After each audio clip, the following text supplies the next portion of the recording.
Good evening. آج کی Bible study میں سب کو خوش آمدید. اور آپ کو یاد ہوگا کہ پچھلے ہفتے ہم نے عبرانیوں کے نام جو خط لکھا گیا اس کا پہلا حصہ مکمل کیا تھا. آج اگر آپ اپنی آؤٹ لائن دیکھیں گے تو اس میں نے وہ 2 پورشنز لکھ دیے ہیں. پہلے باب کی پہلی آیت سے لے کر 10ویں باب کی 18ویں آیت تک مصنف نے ہمیں جلالی یسوع کے بارے میں بتایا، اور اب 10ویں باب کی 19ویں آیت سے لے کر باب کے آخر تک 13ویں باب کی 25ویں آیت تک وہ ہمیں یہ بتا رہا ہے کہ اگر یسوع جلالی ہے تو پھر اس کا بدن بھی جلالی ہے، اس کی کلیسیا بھی جلالی ہے. اور جو تھیم ان تقریباً 3.5 ابواب میں چلے گا اس میں ہم دیکھیں گے 2 چیزیں کہ اگر ہم نے جلالی ہونا ہے اور ہم نے اپنے خداوند کے نام کو جلال دینا ہے تو پہلے ہمیں وفادار رہنے کی ضرورت ہے، اور دوسرا ہمیں پاک ہونا ہے. 2 چیزیں ہیں جو ان 3.5 ابواب میں ہمیں نظر آئیں گی جگہ جگہ، اور میں ان کی نشاندہی کرتا رہوں گا. یاد رہے کہ خط ان یہودی نژاد مسیحیوں کو لکھا گیا تھا کہ جو اب دل شکستہ ہو چکے ہیں، جو اب ڈسکریج ہو چکے ہیں، پرسیکیوشن ہے، ان کے رائٹس چلے گئے ہیں، ان کی پریویلیجز چلی گئی ہیں. تو ان کا اب یہی ہے کہ ہم واپس اپنے باپ دادا کے مذہب کی طرف چلے جائیں. میں نے آپ کو تعارف میں بتایا تھا کہ جوڈائزم جو تھا، یہودیت جو تھی، وہ رومی حکومت کا ایک مانا ہوا مذہب تھا. It was a recognised religion by the Roman world, یا رومن گورنمنٹ جو تھی. تو وہ یہودیت کو تو ایک باقاعدہ مذہب کے طور پر قبول کرتے تھے، لیکن مسیحیت ابھی نئی شروع ہوئی تھی، اس کو قبول نہیں کیا جاتا تھا. تو بہت ساری وجوہات تھیں جس کی وجہ سے یہ یہودی اب ڈسکریج ہو رہے تھے، ڈس ہارٹنڈ ہو رہے تھے اور واپس جانا چاہتے تھے. تو اب مصنف کی کوشش یہ ہے کہ کسی طرح سے ان کو انکریج کیا جائے، ان کی حوصلہ افزائی کی جائے کہ وہ یسوع کو چھوڑ کر نہ جائیں. تو تقریباً 10.5 ابواب میں 9.5 ابواب میں اس نے یسوع کو افضل پروو کیا. نبیوں سے، پرانے عہد کے نبیوں سے اس نے افضل پروو کیا، فرشتوں سے افضل پروو کیا، موسیٰ سے، اور پھر ہارون سے جو سردار کاہن تھا. اور پھر اس کے بعد اس نے بتایا کہ نہ صرف یہ بلکہ اس کی کہانت بھی افضل تھی. اور کیوں افضل تھی؟ کہ وہ ایک بہتر جگہ پر کہانت کرتا ہے، وہ اصل سینکچوری میں، اصل مقدس میں، جو جہاں پر خدا رہتا ہے وہاں پر خدمت کرتا ہے. تو اس کے جس جگہ وہ خدمت کرتا ہے وہ افضل ہے. پھر جس عہد کے تحت وہ خدمت کرتا ہے وہ عہد پرانے عہد سے زیادہ افضل ہے، اور اس کے نتائج، اس کی کہانت کے نتائج زیادہ اچھے ہیں، کیونکہ اس کی کہانت کے تحت ہمیں اپنے گناہوں سے مخلصی ملتی ہے. پرانا عہد یہ نہیں کر سکتا تھا. پرانے عہد کے کاہن جو تھے وہ کسی کو یہ ضمانت نہیں دے سکتے تھے کہ ان کے گناہ معاف ہو گئے ہیں. لیکن نئے عہد کا درمیانی جو ہے، نئے عہد کا سردار کاہن جو ہے، وہ اپنے خون کے وسیلہ سے ہمیں گناہوں سے ابدی خلاصی دکھاتا ہے. تو یہ ساری باتیں تو ہو گئیں. اب پریکٹیکل کی طرف آنا ہے. انہوں نے کہا کہ اگر یسوع جلالی ہے تو اس کی کلیسیا بھی جلالی ہونی چاہیے. اور کلیسیا کب جلالی ہوگی؟ کہ وہ وفادار رہے، چھوڑ کر نہ جائے. ٹھیک ہے؟ تو ابھی تک تو فوکس کس پہ تھا؟ یسوع پہ تھا. اب لوگوں پر، کلیسیا پر فوکس آنے والا ہے، اور یہاں پر پھر وہ ہمیں بتائے گا کہ کیا کرنا ہے اور کیا نہیں کرنا. تو آج ہم دیکھیں گے عبرانیوں کا خط، اس کا 10واں باب اور اس کی 19ویں آیت سے.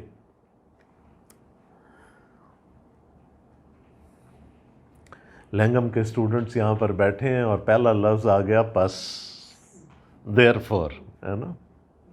اور لنگم میں ہم نے سیکھا تھا کہ جہاں دیر فور آئے گا تو ہمیں سوال کرنا ہے ویئر فور، کہاں سے، ہے نا؟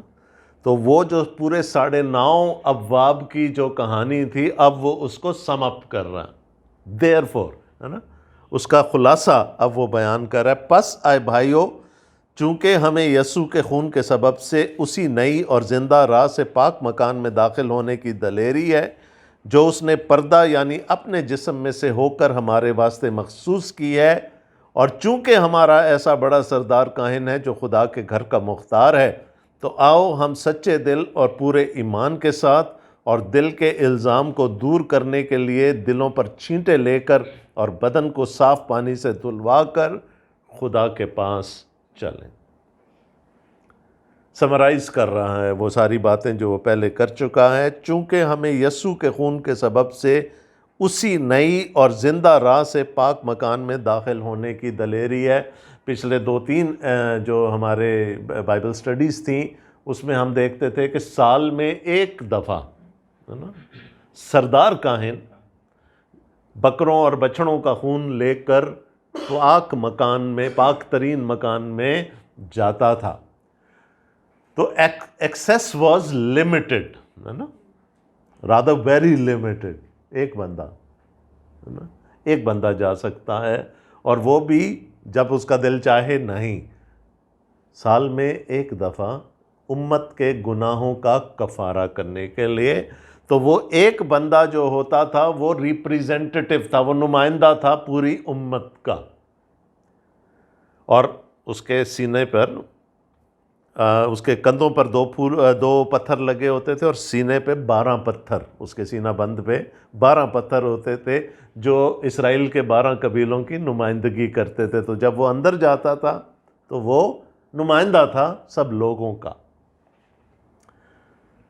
لیکن ڈر کے ساتھ، خوف کے ساتھ، ہے نا، جانوروں کا خون لے کر اندر جاتا تھا۔ اور پچھلے باب میں ہمیں، یا پچھلی سٹڈی میں ہم نے یہ دیکھا تھا کہ جانوروں کا خون جو ہے وہ ہمیں گناہ سے نہیں چھڑا سکتا، وہ سیریمونیلی ہمیں پاک کر سکتا ہے، لیکن ہمیں گناہ سے نہیں چھڑا سکتا۔ اگلے سال اس کو پھر وہی خون لے کر واپس آنا پڑتا تھا۔ لیکن یہاں کیا ہوا کہ اب یسوع کے خون کے وسیلے سے اور اس کی قربانی کے وسیلے سے وہ راہ کھل گئی، ایکسیس کامن ہو گئی۔ اب anybody can go there. ہمیں اب خدا تک رسائی حاصل، اور وہ کہتا ہے دلیری ہے نا، کیوں؟ وہ کیسے جاتا تھا سردار کائن؟ ٹانگیں کانپ رہی ہوتی تھی، ہے نا، اس کی کمر کے ساتھ وہ پٹکا باندھا کر جاتا تھا، گرڈل جس کو کہتے ہیں، نا، اور وہ آج کے پادریوں کی طرح نہیں ہوتا تھا کہ یہاں تک، وہ بہت لمبا ہوتا تھا کہ اگر یہ صاحب گزر گئے اپنے کسی گناہ کی وجہ سے اندر ہی، تو ان کو کھینچ کر واپس نکال لیں، کیونکہ اور کوئی تو اندر جا نہیں سکتا۔ ٹھیک ہے، وہ ڈرتا ہوا، کانپتا ہوا جاتا تھا، اور صرف وہی جاتا تھا۔ یہاں پر اب وہ کیا کہہ رہا ہے؟ پاک مکان میں داخل ہونے کی دلیری ہے۔ ایک تو ہمیں ایکسیس مل گئی، اور دوسرا ہم نے ڈرتے کانپتے ہوئے نہیں جانا خدا کی حضوری میں، ہم نے دلیری کے ساتھ جانا۔ تو یو شوڈ بی انکریجڈ کہ جو کام تم اپنے باپ دادا کے مذہب میں رہ کر نہیں کر سکتے تھے، جو چیز تمہیں اویلیبل نہیں تھی، وہ اب تمہیں اویلیبل ہو گئی ہے۔ اور وہ کیا ہے؟ یسوع کے خون کے سبب سے اس نئی اور زندہ راہ سے پاک مکان میں داخل ہونے کی دلیری ہے، جو اس نے پردہ یعنی اپنے جسم میں سے ہو کر ہمارے واسطے مخصوص کی ہے۔ بہت دفعہ ذکر ہو چکا کہ پاک مکان میں اور پاک ترین مکان کے درمیان ایک پردہ ہوتا تھا، بڑا دبیز، تھک قسم کا پردہ ہوتا تھا۔ اور دیکھیں، صرف پردہ ہے اور کوئی اندر نہیں جاتا۔ کیوں نہیں جاتا؟ ڈر کے مارے، مر جاؤں گا، ہے نا۔ لیکن اب کیا ہوا کہ جب یسوع کی موت واقع ہوئی تو اناجیلی بیانات میں ہم پڑھتے ہیں کہ وہ پردہ اوپر سے نیچے تک 2 حصوں میں تقسیم ہو گیا۔ یہاں پر یسوع نے اپنے بدن کی قربانی دی، ادھر وہ پردہ پھٹ گیا۔ تو وہ کیا کہہ رہا ہے یہاں پر؟ جو اس نے پردہ یعنی اپنے جسم میں سے ہو کر ہمارے واسطے مخصوص کی ہے۔ تو سردار کاہن اس پردے کو پھلانگ کر جاتا تھا، اب ہم اپنا جس کو وہ کہہ رہا ہے پردہ یعنی اپنا بدن، اس کے وسیلے سے ہم خدا کی حضوری میں جاتے ہیں۔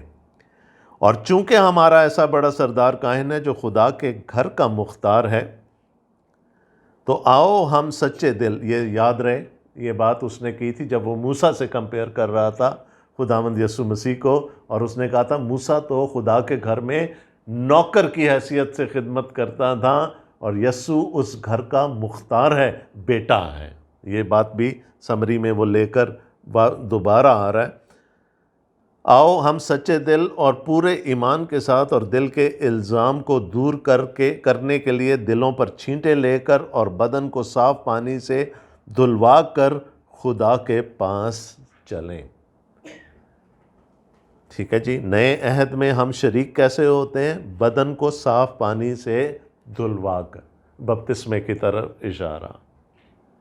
ٹھیک ہے، once you are baptized in the name of Jesus, تو پھر کیا ہوتا ہے کہ کیا کہا تھا پطرس نے پینتیکوست کے دن کہ اسی یسوع پر جس کو تم نے مروا ڈالا ایمان لاؤ اور اس کے نام سے بپتسمہ لو تو روح القدس انعام میں پاؤ گے۔ تو نہ صرف جب ہم بپتسمہ لیتے ہیں تو بدن صاف پانی سے دھل جاتا ہے، بلکہ چونکہ یہ نیا عہد انٹرنل ہے، we get the Holy Spirit, تو جب یہ دونوں چیزیں مل جاتی ہیں، یعنی ہم جب بپتسمہ لیتے ہیں کلیسیا میں شامل ہو گئے، خداوند یسوع مسیح کے جو برگزیدہ لوگ ہیں، جب ہم ان میں شامل ہو گئے اور ہمارا کانشس کلیئر ہو گیا۔ میں نے آپ کو کہا تھا گناہ سے زیادہ احساس گناہ خطرناک ہوتا ہے، گلٹ از مور ڈینجرس، تو وہ اسی لیے کہہ رہا ہے وہ دل پر اس کے خون کے چینٹے لے کر اپنے آپ کو اندرونی طور پر پاک کر کے ہم خدا کے پاس چلیں اور اپنی امید کے اقرار کو مضبوطی سے تھامے رہیں، کیونکہ جس نے وعدہ کیا ہے وہ سچا ہے۔ دیکھیں اب آگے نا بات، ہولڈ فاسٹ ہے نا، بی اسٹڈ فاسٹ، جو ہماری امید ہے،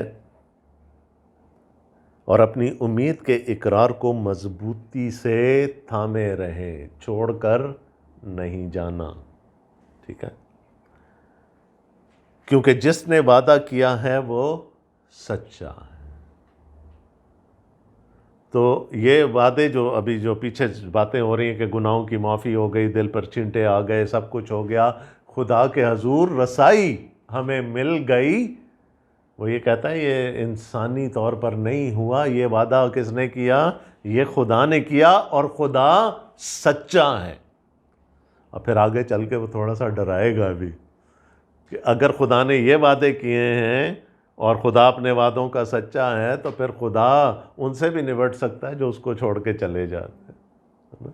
آگے چل کر وہ یہ بات کہے، بات کیا ہو رہی ہے کہ فیتھفل رہنا ہے، اسٹیڈ فاسٹ رہنا ہے، اور محبت اور نیک کاموں کی ترغیب دینے کے لیے ایک دوسرے کا لحاظ رکھیں، اور ایک دوسرے کے ساتھ جمع ہونے سے باز نہ آئیں جیسا بعض لوگوں کا دستور ہے، بلکہ ایک دوسرے کو نصیحت کریں، اور جس قدر اس دن کو نزدیک ہوتے ہوئے دیکھتے ہو اسی قدر زیادہ کیا کرو۔ وہ کیا کہہ رہا ہے؟ ایک پہلا کام کیا کرنا ہے؟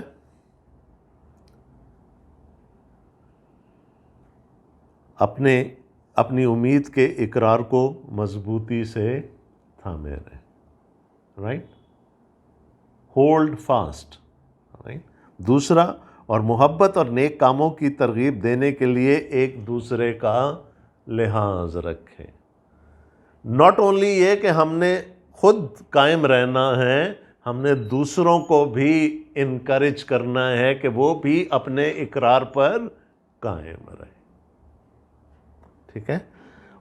اور ایک دوسرے کے ساتھ جمع ہونے سے باز نہ آئیں جیسا بعض لوگوں کا دستور ہے، بلکہ ایک دوسرے کو نصیحت کریں، اور جس قدر اس دن نزدیک ہوتے ہوئے دیکھتے ہو اسی قدر زیادہ کیا کرو.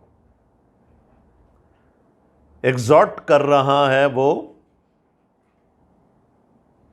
اپنے اقرار کو مضبوطی سے تھامے رہو اور دوسروں کو انکریج کرتے رہو، پش کرتے رہو، لیکن اس کے لیے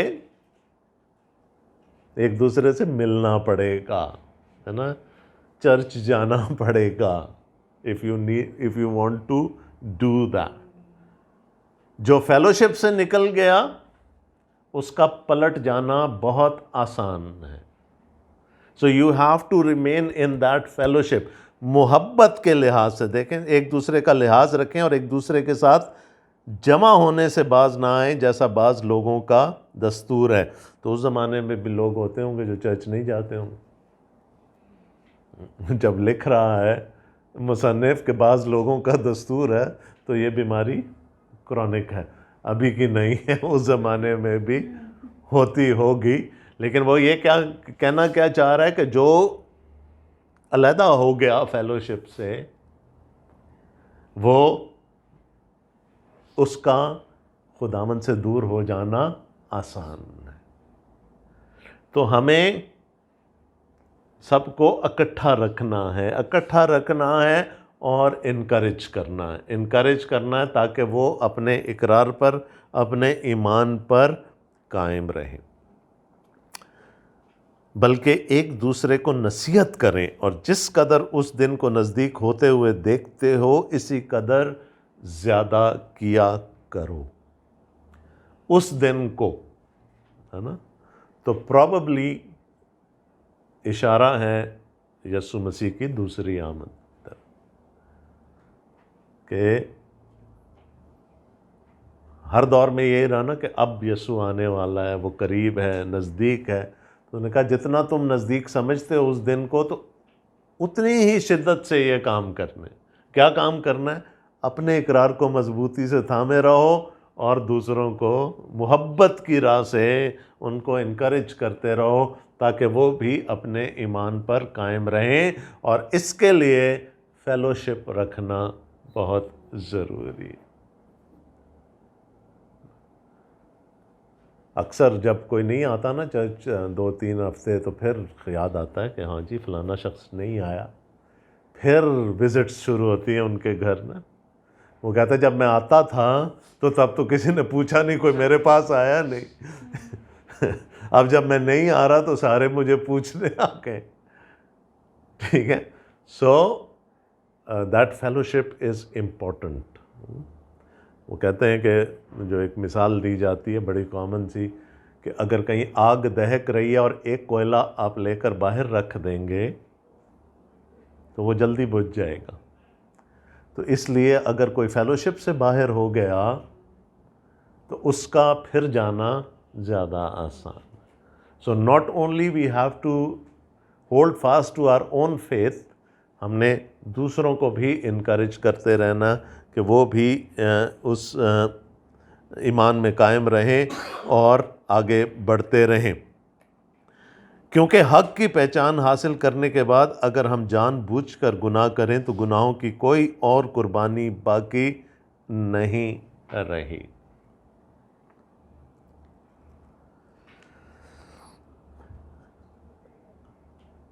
پرانا عہد اگر کوئی توڑ کر چلا جاتا تھا اور خدا نے گلہ کیا یرمیہ کی کتاب میں تمہارے باپ دادا اس عہد پر قائم نہیں رہے،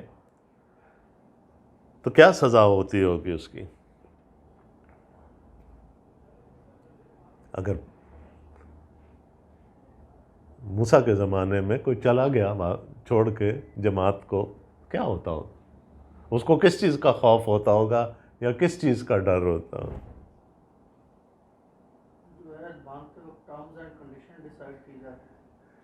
ہاں، لیکن اس میں کیا تھی ٹرمز اینڈ کنڈیشن؟ میں تمہارا خدا ہوں گا، تم میرے لوگ ہوگے. اس کو کوئی ایکسیس تو حاصل ہے نہیں خدا تک خود. اس کے ساتھ یہ بھی وعدہ نہیں ہے کہ اس کے گناہ معاف کیے جائیں گے. تو کوئی بہت بڑا خطرہ نہیں ہے. اس کے لیے ایک قربانی دی کہ واپس آیا دوسری دے دی جائے گی. لیکن اب وہ کیا کہہ رہا ہے, اب جب تم نئے عہد میں آ گئے ہو, حق کی پہچان حاصل کرنے کے بعد, ہے نا, اب اگر ہم نئے عہد میں آ گئے ہیں, اگر ہم جان بوجھ کر گناہ کریں تو گناہوں کی کوئی اور قربانی پھر باقی نہیں رہی. پچھلے عہد میں کیا تھا, آج ایک گناہ کیا قربانی دے دی, پھر اگلے دن دوسرا کر لیا پھر قربانی دے دی, تو ایک نہیں تو دوسری دے دی. اب وہ کیا کہہ رہا ہے, اب تو کسی اور قربانی کی گنجائش ہی نہیں ہے نا. تو اب تو پیچھے مڑنا بہت خطرناک ہے تمہارے لیے, کیونکہ اس کے بغیر اب کوئی چارہ, یعنی اس عہد میں قائم رہنے کے علاوہ کوئی چارہ نہیں, کیونکہ ہمارے لیے ایک ہی مکمل اور کافی قربانی چڑھا دی گئی ہے. تو وہ کیا کہہ رہا ہے, یو کانٹ اور یو شوڈنٹ, ہے نا, کیونکہ دین یو ہیو نتھنگ. پھر اب کس کی قربانی چڑھاؤ گے؟ یسوع کے بعد اگر اس کی قربانی کو رد کر دیا, چھوڑ کر جانے لگے, تو اب پھر کس کی قربانی چڑھاؤ گے؟ کیا رہ گیا تمہارے لیے پیچھے؟ ہاں, عدالت کا ایک ہولناک انتظار اور غضبناک آتش باقی ہے جو مخالفوں کو کھا لے گی. اس کے بعد پھر کوئی اور راستہ نہیں ہے. اس کے بعد پھر عدالت ہوگی, اور پھر عدالت کے بعد وہ خوفناک آگ ہوگی جو اس کو کھا لے. So there is no way out. کہنے کا مقصد کیا ہے اس کا, there is no way out. اب جب آ گئے ہو اور اس عہد میں بند گئے ہو, تو تمہارے پاس کیا امید ہے واپس جانے کی؟ وہ جو تھا مصرف بیٹا, جس کو ہم کہتے ہیں چھوٹا والا, کتنی دفعہ سوچا ہوگا میں اٹھ جاتا ہوں باپ کے گھر نا, اور کتنی دفعہ خیال آیا ہوگا اب میرا باپ پتہ نہیں مجھے قبول کرے گا یا نہیں کرے گا. ایک دن جب وہ سوروں کی پھلیاں کھانی پڑ گئیں, انہوں نے کہا نہیں, اب نہیں, ہے نا, اب میں واپس جاؤں گا. لیکن اندر سے تو وہ تھا نا کہ پتہ نہیں مجھے قبول کیا جائے گا یا نہیں. تو وہ کہہ رہے ہیں کہ جب اس عہد میں بند گئے, اس رشتے میں بند گئے, تو اب پیچھے مڑنے کا سوچنا بھی نہیں. مڑ کے سوچو گے تو پھر کیا ہوگا, کوئی اور قربانی تمہیں نہیں بچا سکتی. میں نے کیا کہا تھا پچھلی دفعہ, to save a life you have to give a life. اب اس نے کہا جب یسوع کی قربانی کے وسیلے سے بچ گئے ہو اور اس کو اب تم رد کر رہے ہو, تو پھر کون سی قربانی تمہیں بچائے گی؟ تو فیوچر کیا ہے پھر؟ عدالت اور ابدی موت, ابدی ہلاکت. جب موسیٰ کی شریعت کا نام ماننے والا 2 یا 3 شخصوں کی گواہی سے بغیر رحم کیے مارا جاتا ہے, تو خیال کرو کہ وہ شخص کس قدر زیادہ سزا کے لائق ٹھہرے گا جس نے خدا کے بیٹے کو پامال کیا اور عہد کے خون کو جس سے وہ پاک ہوا تھا ناپاک جانا اور فضل کے روح کو بے عزت کیا. کیونکہ اسے ہم جانتے ہیں جس نے فرمایا کہ انتقام لینا میرا کام ہے, بدلہ میں ہی دوں گا. اور پھر یہ کہ خداوند اپنی امت کی عدالت کرے گا. زندہ خدا کے ہاتھوں میں پڑنا ہولناک بات ہے.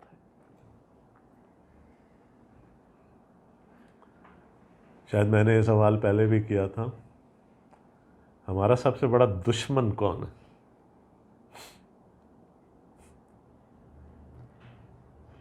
کیا تھا؟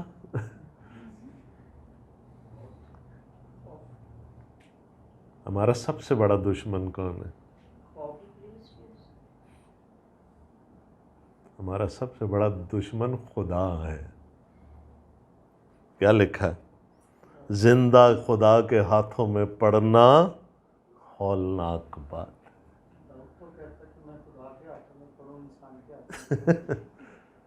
دیکھیں ڈر کس بات کا؟ کرتے رہیں گناہ. ڈر کس بات کا؟ ڈر یہی ہے نا کہ ایک دن عدالت ہوگی اور وہ چھوڑ دے گا، وہ بخش دے گا. وہ کہتا ہے میں غیور خدا ہوں، میں تو پشتوں کو نہیں چھوڑتا، تو تم کون؟ اور پھر کمال یہ ہے کہ وہ جو ہمارا سب سے بڑا دشمن ہے، یسوع مسیح کے وسیلے سے ہمارا سب سے بڑا دوست بلکہ باپ بن جاتا. لکھا ہے، بالکل صاف لکھا ہے، زندہ. ابلیس کا نہیں لکھا کہ ابلیس کے ہاتھوں میں پڑنا ہولناک ہے، زندہ خدا کے ہاتھوں میں پڑنا ہولناک. اور ہم بہت لائٹ لیتے ہیں خدا کو.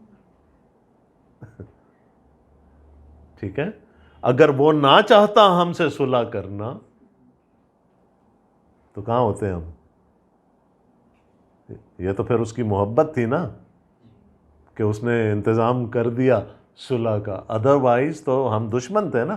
کیا پولس رسول کیا کہتے ہیں؟ اس نے وہ دشمنی کی وہ دستاویز ہے نا مٹا ڈال، اس دشمنی کو ختم کر دیا.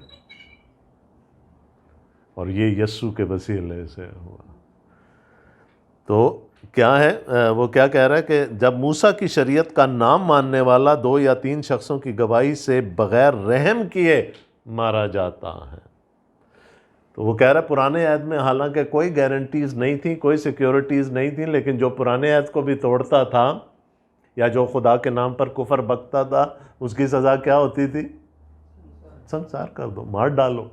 انہوں نے کہا جب پرانے عہد میں مارے ڈالے جاتے تھے لوگ، تو اب کیا ہے؟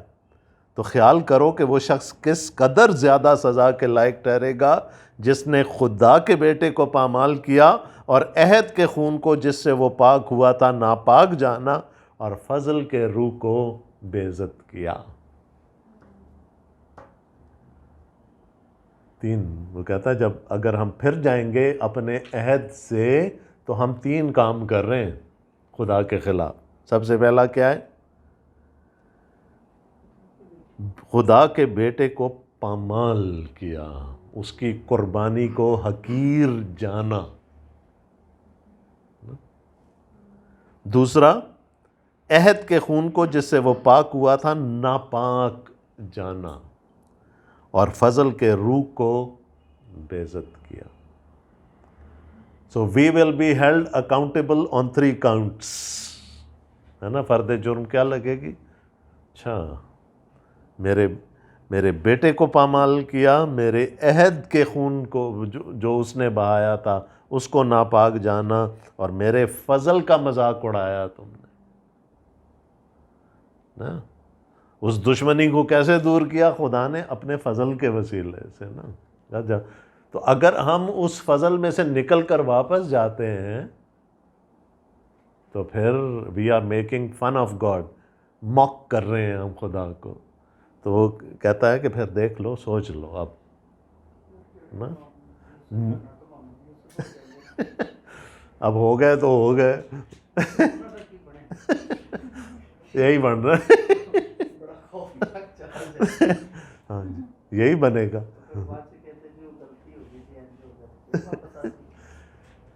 اب راستہ تو کھلا ہے نا، خدا کا فضل ختم تو نہیں. وہی ہے نا جو چلا گیا. ہاں کیونکہ اسے ہم جانتے ہیں جس نے فرمایا کہ انتقام لینا میرا کام ہے، بدلہ میں ہی دوں گا. اور پھر یہ کہ خدا اپنی امت کی عدالت کرے گا، اور خدا کی عدالت بڑی ہولناک. ہمیں ایڈوانٹیج کیا ہے؟ صفائی کا وکیل بڑا اچھا ہے ہمارا، ہے نا. وہ کہتا ہے ان کو معاف کر، یہ نہیں جانتے کہ یہ کیا کرتے. وہ شفاعت کرتا ہے نا. تو وکیل صفائی ہمارا بڑا اچھا، ورنہ خدا کی عدالت کا سامنا کرنا انسان کے بس کی بات نہیں، کیونکہ سٹینڈرڈ وہ ہے نا، خدا کے پاکیزگی کا سٹینڈرڈ جو ہے وہ انسان کے لیے حاصل کرنا تو ناممکن ہے۔ تو پہلے پیار سے سمجھا رہا ہے کہ تھامے رہو، بچے رہو، دوسروں کی حوصلہ افزائی کرتے رہو کہ وہ بھی قائم رہے، لیکن اگر چلے گئے تو پھر یہ یاد رکھنا کہ اس کے بعد تمہارا کوئی چارہ نہیں ہے۔ لیکن ان پہلے دنوں کو یاد کرو کہ تم نے منور ہونے کے بعد دکھوں کی بڑی کھکھیڑ اٹھائی، ٹھیک ہے؟ کچھ تو یوں کہ لان تان اور مصیبتوں کے باعث تمہارا تماشا بنا، اور کچھ یوں کہ تم ان کے شریک ہوئے جن کے ساتھ یہ بدسلوکی ہوتی تھی۔ چنانچہ تم نے قیدیوں کی ہمدردی بھی کی اور اپنے مال کا لٹ جانا بھی خوشی سے منظور کیا، یہ جان کر کہ تمہارے پاس ایک بہتر اور دائمی ملکیت ہے۔ پس اپنی دلیری کو ہاتھ سے نہ دو، اس لیے کہ اس کا بڑا اجر ہے، کیونکہ تمہیں صبر کرنا ضرور ہے تاکہ خدا کی مرضی پوری کر کے وعدہ کی ہوئی چیز حاصل کرو۔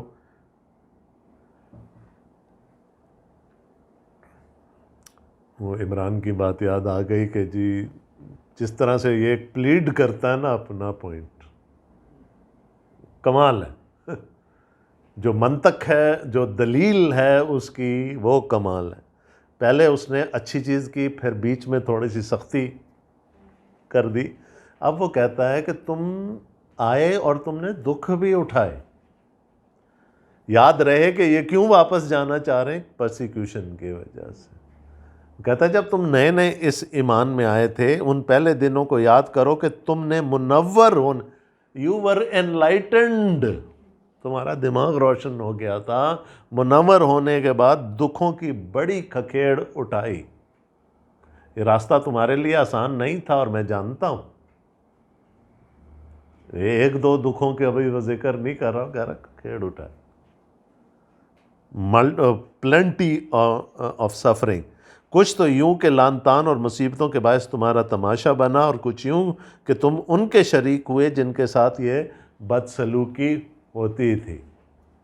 تو اس نے کہا کہ تمہاری پرسیکیوشن جو تھی ڈائریکٹ بھی تھی، انڈائریکٹ بھی تھی۔ ڈائریکٹ اس لیے تھی کہ تم مسیحی ہو گئے تھے، اس وجہ سے ہوتی تھی، اور انڈائریکٹلی اس لیے ہوتی تھی تم ان کی مدد کرتے تھے جو دکھ اٹھا رہے تھے۔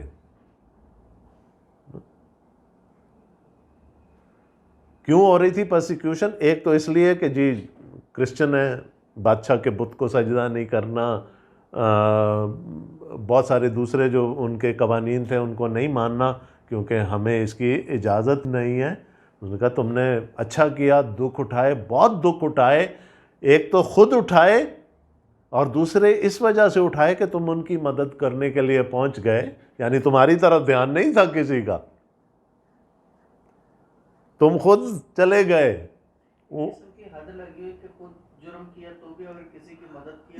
تو بھی بالکل شریک جرم ہو گئے جن کے ساتھ بدسلوکی ہوتی تھی، یعنی تم شاید خود مسیحی ہو کے بچے رہتے، لیکن تم نے خود جا کر ہے نا دکھوں کو دعوت دی، آؤ، اور ان لوگوں کی مدد کی جو دکھ اٹھا رہے تھے۔ کیا لکھا ہے؟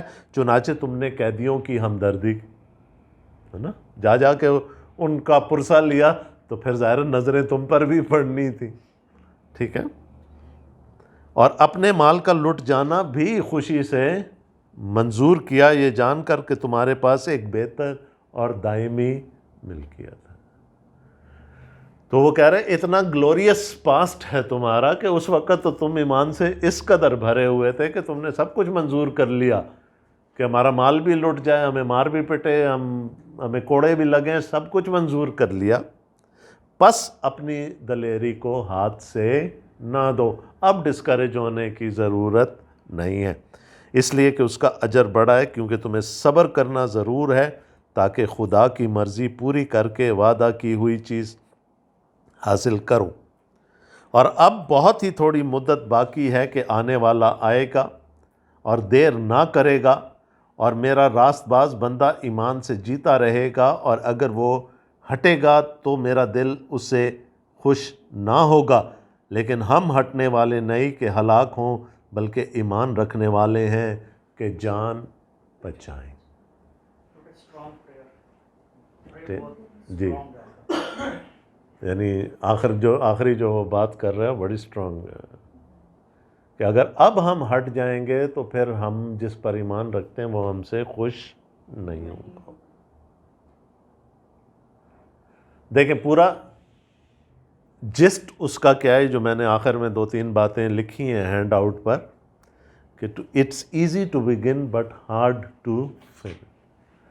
بہت سارے لوگ جوش میں نا آ جاتے ہیں خداوند کے پاس، اور وہ ان کو بتا رہا ہے بھائی تم اتنے جوش میں آئے تھے کہ کسی کا دھیان تم پہ تھا نہیں، تم نے دھیان ڈلوا لیا اپنے اوپر، جا کر لوگوں کی مدد کی، وہ جو دکھ اٹھا رہے تھے ان کی مدد کرنے کے لیے تم چلے گئے، اپنا مال پیسہ بھی دے دیا، سب کچھ دے دیا، خود ماریں کھائیں، اتنے جوش میں تھے، لیکن یہ کافی نہیں ہے۔ انعام کس کو ملے گا؟ جو فنش لائن تک پہنچے گا، اور وہ کیا بتانا چاہ رہا ہے کہ یہ قائم رہنے کا فیصلہ ہمیں ہر روز کرنا ہے۔ Every day we have to encourage ourselves and we have to encourage others کہ ہم قائم رہیں۔ کیا کہتا ہے پولس رسول جب تیموتھیوس کے دوسرے خط میں اچھی کشتی لڑ چکا، میں نے دوڑ کو ختم کر لیا، اور میں نے اپنے ایمان کو محفوظ رکھا، اور اب کیا ہے، اب میرے لیے راست بازی کا وہ تاج رکھا ہے جو خدا ایمان رکھنے والوں کو دیتا ہے۔ تو وہ کہنے کی کوشش کیا کر رہا ہے کہ صرف یہ کافی نہیں ہے کہ ایمان لے آئیں، بپتسمہ لے لیا بس ٹھیک ہے، نہیں، اس پر قائم رہنے کی ضرورت ہے، اور روز مرہ طور پر اپنے آپ کے ساتھ کلام کرنے کی ضرورت ہے کہ مجھے اپنے ایمان میں قائم رہنا۔ ابھی جس شخصیت کا یہاں پر ذکر کیا جا رہا تھا، نیچرلی جہاں تک اس سے ہو سکا اس نے کیا، جب پریشر بڑھ گیا مڑ گئے۔ تو اگر اس نے یہ بات سیکھی ہوتی کہ جی نہیں مجھے نہیں جانا ہے، روز وہ اپنے آپ کو یہ اور بھی تو لوگ ہیں جن پہ پریشرز ہیں، کچھ بدک جاتے ہیں، کچھ قائم رہتے ہیں، لیکن ہمیں اپنے آپ کو روز مرہ طور پر بلڈ کرنا ہے اپنے ایمان میں، اور نہ صرف اپنے آپ کو کرنا ہے، اس نے کہا کہ فیلوشپ رکھو، اوروں کے ساتھ فیلوشپ رکھو، ایک دوسرے کو انکریج کرو، اور اجر صرف ان کے لیے ہے جو آخر تک قائم رہیں، جان دینے تک بھی وفادار رہے تو میں تجھے زندگی کا تاج دوں۔ So it's good to start but hard to finish, اور اس کے لیے روز مرہ، خاص کر جن معاشرہ میں ہم رہتے ہیں، روز مرہ کی ایک سٹرگل ہوتے ہیں جہاں پر ڈسکریجمنٹس بہت آسان ہیں۔ کسی نے کوئی سوال کر دیا، ہمیں اس کا جواب نہیں مل رہا، تو یہ کیا، وہ نہ مانے، لیکن ہم تو ڈسکریج نہ ہو نا اس بات سے، ہم اپنے ایمان پر قائم رہیں، جی قائم بھی رہنا۔ So that is the main thing now. وہ ساری باتیں اب ختم ہو گئیں کہ یسوع جلالی ہے، یسوع افضل ہے۔ وہ اگر افضل ہے تو اس کی کلیسیا بھی افضل ہونی چاہیے، اور اس کی کلیسیا اسی وقت افضل ہوگی جب وہ اپنے ایمان میں قائم رہے گی، فیتھفل رہے گی، اور یہی تھیم ہے اگلے 3 چیپٹرز کا، جو خداوند نے چاہا تو ہم اگلے آنے والے ہفتوں میں جن کی اسٹڈی کریں گے، خداوند آپ سب کو بڑی برکت دے۔